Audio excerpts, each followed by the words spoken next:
Baik, di sini ada materi tentang aspek-aspek keamanan dan sistem pembayaran pada e-commerce, yaitu sebuah pembayaran utama dalam e-commerce, digital cash. Nah, yang pertama di sini ada digital cash atau biasa kita sebut uang digital.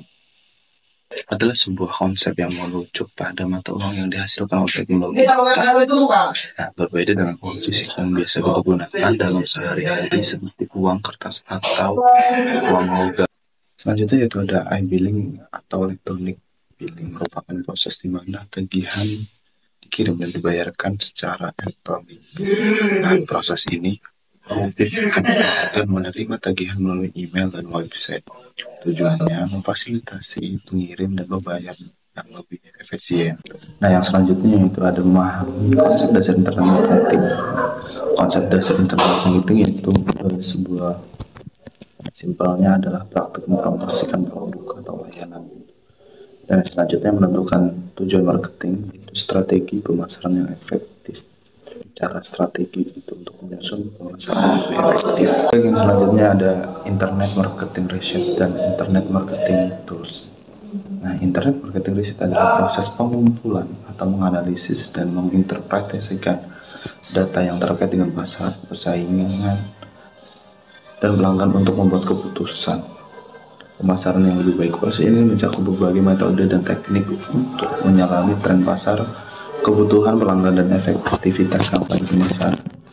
Dan yang selanjutnya yaitu ada prototipe e-commerce.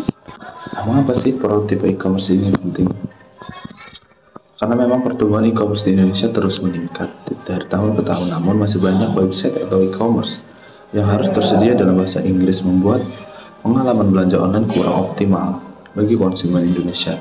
Nah, oleh karena itu, pengembangan prototipe dalam bahasa Indonesia menjadi sangat penting untuk meningkatkan kualitas layanan dan memperkuat pasar. Materi selanjutnya yaitu fungsi prototipe. Fungsi prototipe itu untuk mengelola sebuah ide menjadi sesuatu yang berwujudan fisik sehingga bisa dirasakan, dimainkan, dan diuji coba. Dengan keberadaan sebuah prototipe, maka akan didapatkan feedback yang maksimal baik dari klien maupun pengembang atau desainer. Dengan begitu, kegagalan dan kesalahan dapat diminimalisir. Di sini juga ada manfaat prototipe. Yang pertama, menghemat biaya produksi. Yang kedua, memudahkan presentasi. Yang ketiga, menjadi acuan pengembang produk. Yang keempat, memberi visi lebih nyata. Yang kelima, mengetahui kebutuhan pengguna lebih dulu. Yang keenam, menjadi wadah keinginan pengguna. Materi selanjutnya ada strategi pengembangan prototipe e-commerce. Untuk pengembangan prototipe e-commerce yang efektif, para pelaku pembisnis dapat menerapkan beberapa strategi. Yang pertama itu melakukan riset pasar untuk mengetahui preferensi konsumen lokal dan kebutuhan pasar.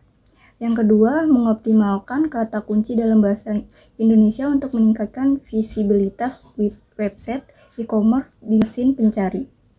Yang ketiga itu menyediakan layanan pelanggan dalam bahasa Indonesia untuk memudahkan konsumen dalam melakukan transaksi online. Materi selanjutnya juga ada jenis-jenis prototype.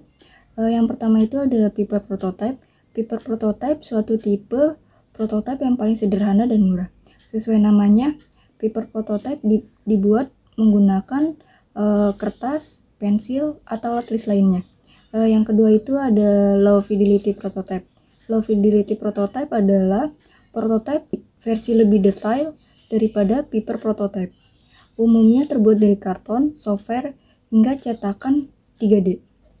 Jenis prototype ini digunakan untuk mengetes fungsionalitas dan user experience produk. Yang ketiga itu ada high fidelity prototype. High fidelity prototype adalah jenis yang memiliki model yang paling canggih dan sangat mirip dengan produk final, baik dalam sisi tampilan sampai fungsionalitas. Sesuai tujuannya, prototipe ini digunakan menjelang pengembangan produk final. Ada juga contoh-contoh prototipe. Yang pertama itu ada sketsa. Sketsa bisa dibilang termasuk jenis paper prototype. Fungsi sketsa sebagai prototipe adalah memberikan visual konsep ide secara kasar dan cepat, sehingga detailnya pun tidak terlalu tinggi. Yang kedua itu ada wireframe website. Ini adalah kerangka dasar dalam website untuk menunjukkan desain yang ingin ditampilkan. Contohnya itu ada prototype, ini bisa termasuk paper atau low fidelity prototype, tergantung Anda membuat seperti apa. Yang ketiga itu ada model 3D cetak produk. Bisnis manufaktur seringkali menggunakan 3D model sebagai prototype, sebab 3 model mampu menggambarkan detail fisik, fungsionalitas, hingga kekuatan produk yang cukup akurat. Yang terakhir itu ada aplikasi versi beta. Adalah contoh high fidelity prototype. Prototype ini berperan untuk menguji fungsi dan interaksi produk digital seperti aplikasi dan perangkat lunak.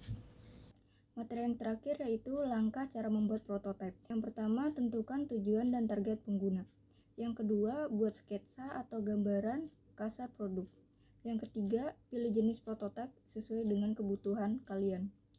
Yang keempat, buat prototype produk dengan alat bahan yang tersedia. Yang kelima, uji prototype.